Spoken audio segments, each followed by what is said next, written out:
नमस्कार बच्चों, स्वागत है आपका इस वीडियो में जिसमें हम कक्षा 7 के बाल महाभारत के अध्याय 26 की चर्चा करेंगे। तो शांति दूत श्री कृष्ण जी, ये वो दौर था जब कौरव और पांडवों में सुलह की ज़रूरत थी बट बात नहीं बन रही थी। तो बच्चों शुरू करते हैं। श्री कृष्ण जी सात्यकी जी के साथ शांति की बातचीत करने के उद्देश्य से हस्तिनापुर गए। हस्तिनापुर में जब यह खबर पहुंची कि श्री कृष्ण जी पांडवों की ओर से दूत बनकर संधि की बात करने आ रहे हैं, तब पूर्ववासियों ने उनके स्वागत में नगर को खूब सजाया। दुर्योधन जी के भवन से दुशासन जी का भवन अधिक ऊंचा था, अतः धृतराष्ट्र जी ने दुशासन जी के भवन में श्री कृष्ण जी के ठहरने की व्यवस्था की।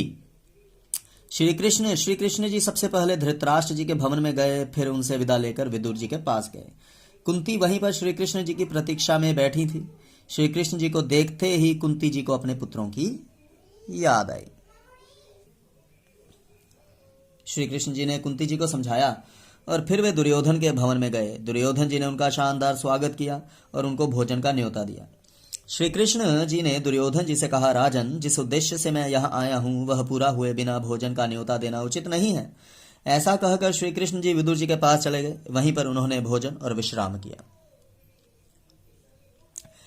उनके बाद श्री कृष्ण जी और विदुर जी के बीच आगे के कार्यक्रमों के बारे में सलाह हुई, मतलब खाना खाने के बाद। तो दूसरे दिन दुर्योधन जी और शकुनी जी ने श्री कृष्ण जी को बताया कि महाराज धृतराष्ट्र जी आपकी प्रतीक्षा कर रहे हैं।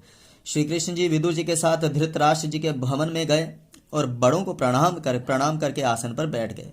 तत्पश्चात श्री कृष्ण जी ने पांडवों की मांग सभा में रखी। उन्होंने बताया कि राजन, पांडव शांति प्रिय हैं, किंतु वे युद्ध के लिए भी तैयार हैं। आप सही न्याय करके भाग्यशाली बने। यह सुनकर धृतराष्ट्र जी सभासदों से बोले, मैं तो वही चाहता हूँ जो श्री कृष्ण जी को प्रिय है। इस पर श्री कृष्ण जी दुर्योधन जी से बोले, मैं चाहता हूँ कि पांडवों को आधा राज्य लौटा दें और उनके साथ संधि कर लें। अगर ऐसा होगा तो पांडव स्वयं तुम्हें युवराज और धृतराष्ट्र जी को महाराज के रूप में स्वीकार कर लेंगे। धृतराष्ट्र जी ने अपने पुत्र दुर्योधन को बहुत समझाया, किंतु दुर्योधन जी अपने हठ पर अड़े रहे।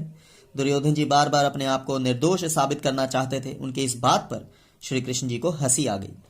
उन्होंने पांडव के ऊपर किए गए अत्याचारों को विस्तार से याद दिलाया जो दुर्योधन जी ने उन पर किए थे। यह सब सुनकर दुशासन क्रोधित हो उठे और अपने भाइयों के साथ सभा से बाहर चले गए। इसी बीच धृतराष्ट्र जी ने सभा में गांधारी जी को बुलाया।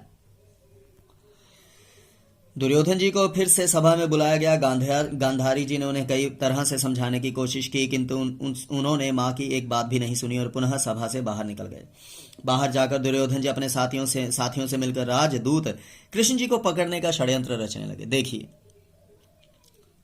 श्री कृष्ण जी को तो पहले से ही सब कुछ पता था, अतः वे उनकी मूर्खता पर हंसे और उठकर कुंती जी के पास चले गए। कुंती जी श्री कृष्ण जी से बोली, हे कृष्ण, अब आप ही मेरे पुत्रों के रक्षक हो। किंतु इस कुलनाशी युद्ध के बारे में सुनकर व्याकुल हो गई। वह अपने पुत्रों की सुरक्षा का विचार करते हुए गंगा के किनारे पहुंची, जहां कर्ण रोज संध्या वंदन किया करते थे।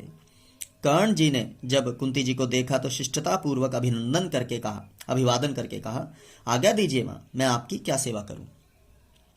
कुंती जी ने कर्ण जी को असलियत बताते हुए कहा, तुम अधिरथ के पुत्र नहीं बल्कि राजकुमारी पृथा की कोख से उत्पन्न हुए हो। तुम सूर्य देव के अंश हो। तुम दुर्योधन के पक्ष में होकर अपने भाइयों से ही शत्रुता कर रहे हो। तुम अर्जुन जी के साथ मिलकर वीरता से लड़ो और राज्य प्राप्त करो। कर्ण जी माता कुंती जी की बात सुनकर बोले, माँ, यदि इस समय मैं दुर्योधन जी का साथ छोड़कर पांडवों की तरफ चला गया तो लोग मुझे कायर कहेंगे। दोस्ती के मामले में कर्ण जी की ही उदाहरण सबसे सही है। चाहे मूर्ख दोस्त की उन्होंने पक्ष लिया बट दोस्ती निभाई। आज जब युद्ध होना निश्चित हो गया है तो मेरा कर्तव्य है कि मैं पांडवों के विरुद्ध लड़ूं। मैं असत्य नहीं बोलूंगा, अतः आप मुझे क्षमा कर दें।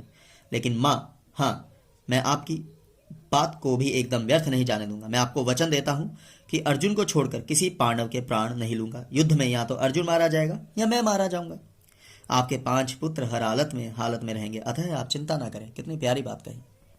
तो कुंती जी अपने बड़े पुत्र की बातें सुनकर बहुत विचलित हुई, किंतु उन्हें गले से लगाते हुए बोली, तुम्हारा कल्याण हो। कर्ण को आशीर्वाद देकर कुंती जी महल में चली गई। तो यह था अध्याय 26। अब बढ़ते हैं आगे। 25 या 26 मुझे भी दोबारा देखना पड़ेगा। ठीक है बच्चों, अभी हमने 26 ही पढ़ा था, ये थोड़ा सा इसमें गलत छपाई है। धन्यवाद।